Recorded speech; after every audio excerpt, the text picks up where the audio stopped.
I'm going to show you two different ways to approach this question. Actually, they're very similar, and they both revolve around similar triangles ultimately. Because the areas that we're trying to find, there are two triangles that are similar.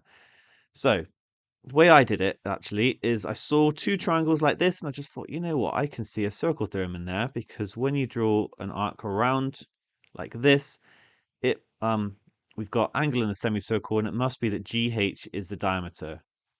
So then I drew the diameter in on both. So this one, remember this one is our right-angled isosceles triangle, and then this one here, and I probably should have added those in already.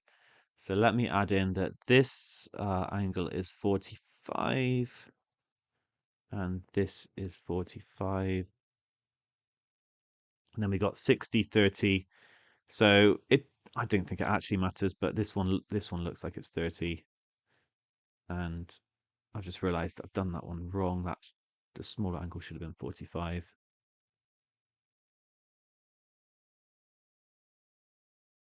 So that one is 60. Okay, so now this is the radius. This is the radius, which means I have an isosceles triangle, and that means that this angle is also going to be 60. And actually, that one is also going to be 60. In fact, this is an equilateral triangle that I have here. Okay, those are all the same. Which means if I call this the radius, r, then this length, this triangle is also r. Um, and then over here, I'm looking at the triangle. I've got the 45-degree triangle. I've got r and r here, and I can use Pythagoras' theorem to get EH. It's going to be r squared plus r squared, all square rooted. It's going to be root 2r. I'm actually on my way now because I've got two lengths of the triangle using this idea. So let me draw the two triangles out. I have not yet proven they're similar. I'm going to do that now. So I've got G, F, I, right angle. This is R.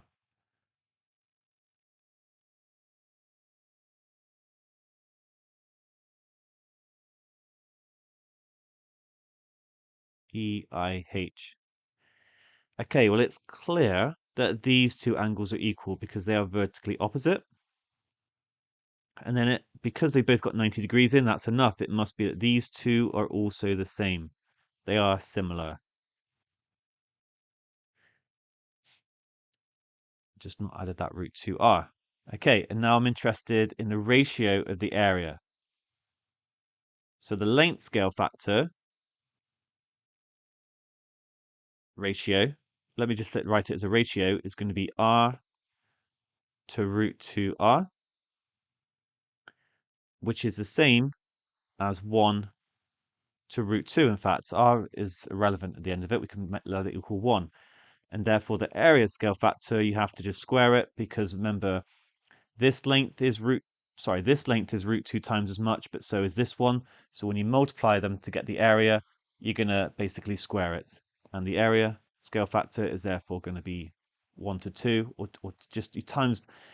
It's not quite the scale factor, is it? Because what I'm saying is you times by root 2. That is your actual length scale factor. So the area you times by 2. Sorry, the length scale factor is root 2. The area scale factor is 2. So that means the ratio of the area is going to be 1 to 2. I kind of just mixed up a couple of things, but my argument still stands, and I hope you're convinced by that.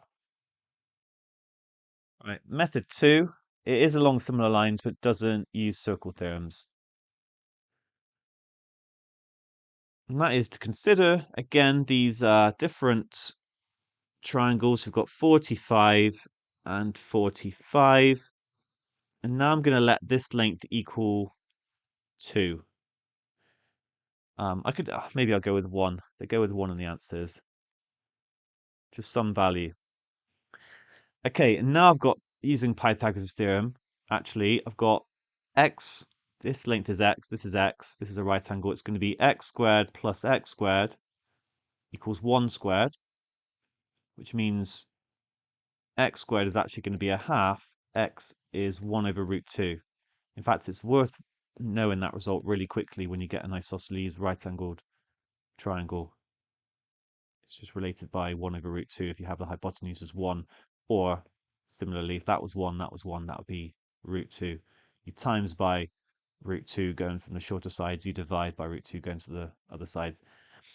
Right, and then over here, I've got, I remember, a right angled triangle, and this is 30. So what that means actually is that this is a half, because this length here, sine 30, is going to be, if I call this y, sine 30 is going to be y over 1. That is just sine 30, and sine 30 is a half. So this version you have to know your trig values. Okay, the other one you had to know your circle terms. But now that is a half, we're basically in the same place. You could show they're similar, write the um, write the ratio of the lengths, a half to 1 over root 2, times by 2 to give 1 to root 2, and then square it to give 1 to 2. So two different approaches. You can see the similarities. That's why it's nice to talk about these different approaches, and it shows like how everything kind of links together in maths ultimately. But that's our final answer, 1 to 2.